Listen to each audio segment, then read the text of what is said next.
to the New Testament. Yes, because Zechariah was talking about God's judgment on people who lie and steal, and Zechariah was looking for some sort of retribution on the people who were sinners. But when we turn to the New Testament, we hear a little shift in tone. Zechariah has every reason to be angry and to call out to God for revenge. But as we've seen, revenge only hurts everyone involved. Revenge never gets to mercy and grace, as Jesus gets us to mercy and grace. And so when we turn to the scriptures, we learn some hard lessons. And one of the things that we're struggling right now in this country is where to spend our money. What do we do with the money, even if we don't have money? Where as a country do we spend the most money? Now you might say, we take care of the poor, we take care of those with disabilities, we take care of the elderly, we take care of fixing roads and building hospitals, and that is what our country has always invested in doing. And we invest in keeping ourselves safe. Now, when they put together a federal budget, I notice where most of the money goes, and I notice when money is needed, they don't take it away from the rich. When more money is needed, they don't take it out of military spending, but they take it away from the poor. And so I despair that my tax dollars are not being spent where my heart is. My heart is with those who are in need. But the government decides where my tax-paid dollars go. I'm not all right with that. And as a result, as you said, you have more people at the food pantry, the food distribution, because right now people are very hungry and need our help. And I'm very glad to be among people who spend their money well. Because when a church budget is put together, we decide how much to set aside for taking care of our building and our staff. They are important. We take money to enrich our worship experience, and we also have money for mission. And depending upon where your heart is, in a church you can speak up and you can say, I think we need to spend more money on mission and less money on this or this. You have that power to do that here in this congregation.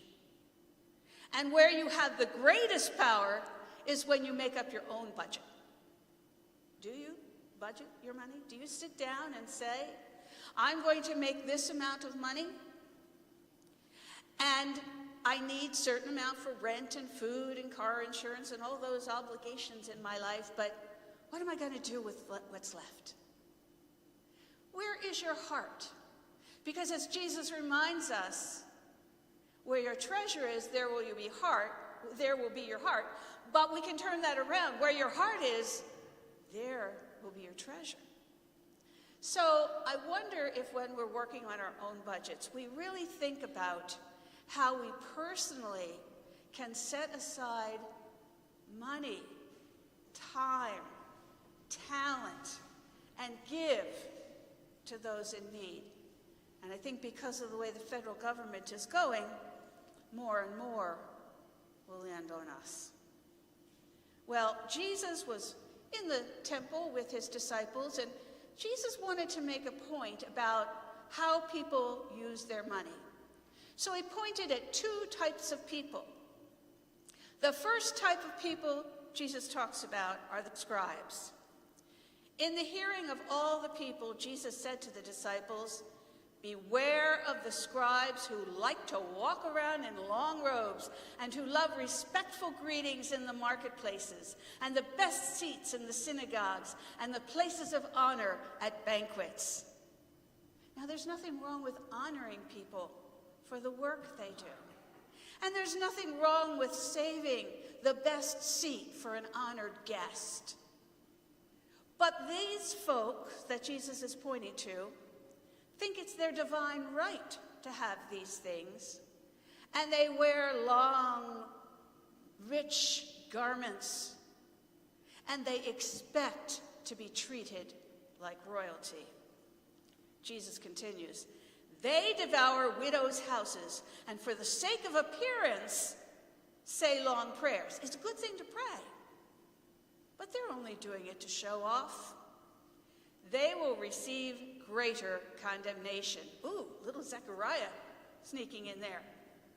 A little bit of, if you say long prayers just for the show, and you take away the house of a widow, God will determine your condemnation.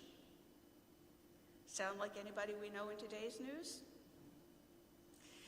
I rankle at people who assume power and privilege. And I applaud those public servants who generously work tirelessly for the good of the people they serve. They deserve the best place to sit. And then Jesus turned and looked at a widow. And in a way, Jesus is just using her to make a point. But I wanted to think a little bit about what her life must be like. She's a widow. She has lost her husband. She has lost the one who cared for her, who supported her, allowing her to live well. And because she is poor, I'm going to assume she has no son or brother to step in and take care of her. Yet here she is in the synagogue. Here she is offering prayers to God, quietly and humbly. This is a woman who should be more powerful than all of these rich scribes and their long robes. This is a woman who has so little, and yet she is drawn to worship. She is drawn to participate in the work of God's people. She is drawn to come into this prayer. And here's what Jesus said. He looked up and saw rich people putting their gifts in the treasury, and he also saw a poor widow put in 2 small copper coins. And he said, truly, I tell you, this poor widow has put in more than all of them. Like the candy in the buckets. She had so little to give, but she gave. Jesus wraps it up with, for all of them, they have contributed out of their abundance, but she out of her poverty has put in all she had to live on. And I think, what is in the heart of these 2 people? A wealthy scribe, what is in his heart? Is he worrying about how he's going to... I heard a strange fact on the radio this morning. People making 6 figures are having a tough time. Yeah. They're crying out that it's just not what it used to be. It's not enough. And they're struggling. Oh. I do feel bad for families that are living well and suddenly find out that there just isn't enough money anymore for the landscaper or the cook or the house cleaner. And they're struggling. And maybe, just maybe, they're learning that money can't buy everything. And maybe, just maybe, they're going to take a look at their budget and they're going to say to themselves, okay, we can no longer afford this mansion. What shall we do? And then they're going to decide where to put their money. And wherever their heart is, that's where they're going to put their money.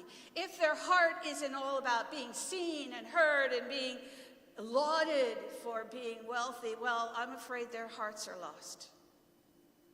But if they humbly assess as most of us must do, that they're going to first consider where their money needs to go and then where they want their money to go.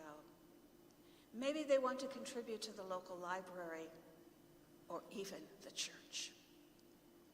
So I think of this widow, I think, what is in her heart?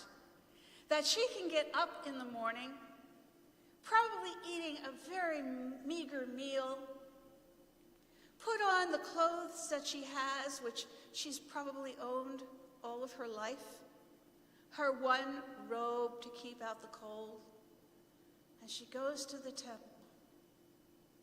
What is in her heart? Is it the belief that when she goes and speaks with God, she will be wealthy?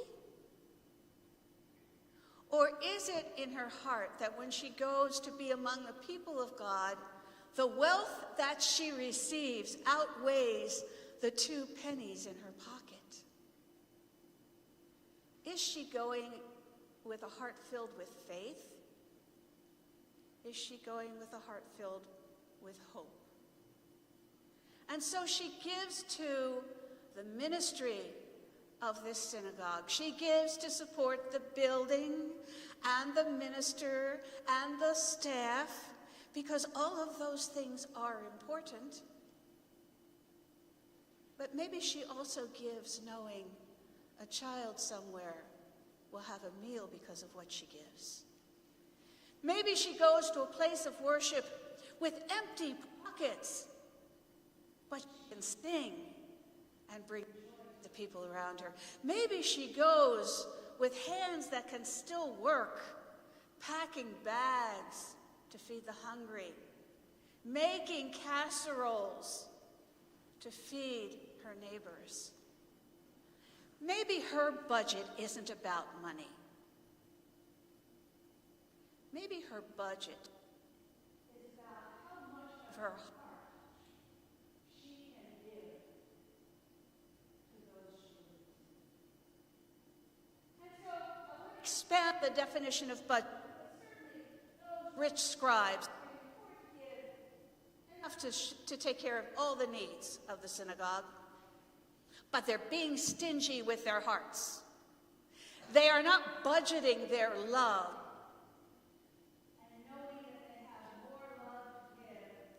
Than they can ever give away. But the widow knows that she has wealth of faith and hope and love and grace, and she will give it along with her 2 meager coins. And Jesus sees that in her heart. Jesus sees the 2 paltry coins in her hand, and he loves her. And he says to his you should be like. This is the one who is going to show us how to spend our wealth. Now, in his disciples, he had a group of people who had what they needed. The fisherman, the tax collector, and a group of wealthy women who took care of the needs of the disciples. They gave so that Jesus could give. And what did Jesus give? He didn't even own the fishes and the bread with which he fed 5,000 people. He had a young man, and that was the young man's supper. What Jesus gave was love and sharing and hope to those 5,000 people. There is no limit to Jesus' budget. Jesus spends like the U.S. government, and if we run out of money, we just mint some more or borrow. Spend money we don't have. Jesus has a limitless budget when it comes to love and grace, and he knows how to spend it. And he's spending it on us today. So the disciples learned a lesson, just as the little Halloween candy lesson. Not to be like wealthy people in the show, but to be like the humble people. And if you feel sometimes that your heart just isn't big enough to give away any more love. Jesus is saying, yes, it is. Look how much love Jesus gave us and gives us today. So I propose working on how much love do we have to give? Let's give love to the poor and the needy. Let's give love to the community by worshiping together across the faith. Let's give love to our families. Let's give love to those who don't love us. Let's pray for the people putting together this country's budget. Let's seriously pray for them, that they might have the wisdom to see what they need to do and not just what they want to do. Let us pray for our elected officials, including the president. Do you have enough love to do that? If you look to Jesus, you will. Do we have enough love to love the oppressors in the Ukraine, in Gaza, in Somalia? Do we have enough love for the people in Israel? Yes, we do. We don't look at our bottom line and say, that's all I have to give, I can't give any more, because Jesus will always add more to your budget of love. Jesus will always make sure your bank is filled. Jesus will make sure that you always see where you can give and you have more than enough to give. But we have to work at it. It's easy to love.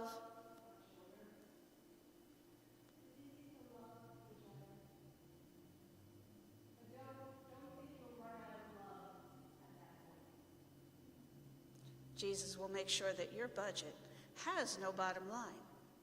Your wealth will exceed anything that you can imagine. We have limitless amounts of love, and we can put away thinking about where to spend it and just spend it as freely as we can. And I'm sure that widow, after she gave her 2 pennies, had so much more to give because she had faith, she had hope, and an endless supply of love.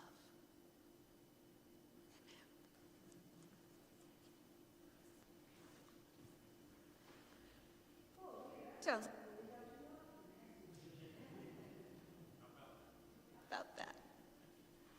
Those of us who give to this congregation know how important the work is that we do. And so we always say it's not just your tithes, it's your time and your talent. So let us gratefully and willingly give.